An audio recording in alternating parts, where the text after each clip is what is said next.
అలాగే పద్మశ్రీ శోభానాయుడు గారు కూచిపూడి నాట్యంలో ఆవిడ చేసిన సేవలకు గాను పద్మశ్రీ దక్కించుకున్నారు. శోభానాయుడు గారు మనందరికీ తెలిసిన అపురూపమైన వ్యక్తి కూచిపూడి నాట్యంలో. అలాగే పద్మశ్రీ రాజగోపాల్ గారు ఐఏఎస్ గా చేశారు తమిళనాడుకి, ఆయన కూడా పద్మశ్రీ వరించడం జరిగింది. ఇక సినీ పరిశ్రమలో పద్మశ్రీలు అందుకున్న వాళ్ళ గురించి లిస్టు కూడా చూడాలి కాబట్టి కాపుల్లో అది కూడా సినీ రంగంలో మొట్టమొదటిగా పద్మశ్రీ అందుకున్న వాళ్ళు ఎవరయ్యా అంటే పద్మశ్రీ అల్లు రామలింగయ్య గారు. అలాగే ఆ తర్వాత పద్మశ్రీ దాసరి నారాయణరావు గారు.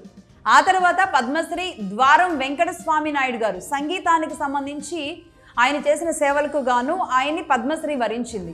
పద్మశ్రీ అండ్ పద్మవిభూషణ్ రెండు కూడా చిరంజీవి గారిని వరించిన పరిస్థితి మనందరికీ తెలిసిందే. ఇది సినీ పరిశ్రమే కాదు, అనేక రకాలుగా సేవలు అందించిన వాళ్ళందరికీ కలిపి దాదాపుగా ఇప్పుడు నేను చెప్పింది 10 మంది వరకు పద్మశ్రీలు పద్మవిభూషణ్లు అందుకున్న వాళ్ళు ఉన్నారు అంటే నిజంగా ఆశ్చర్యం కదా కాపుల్లో.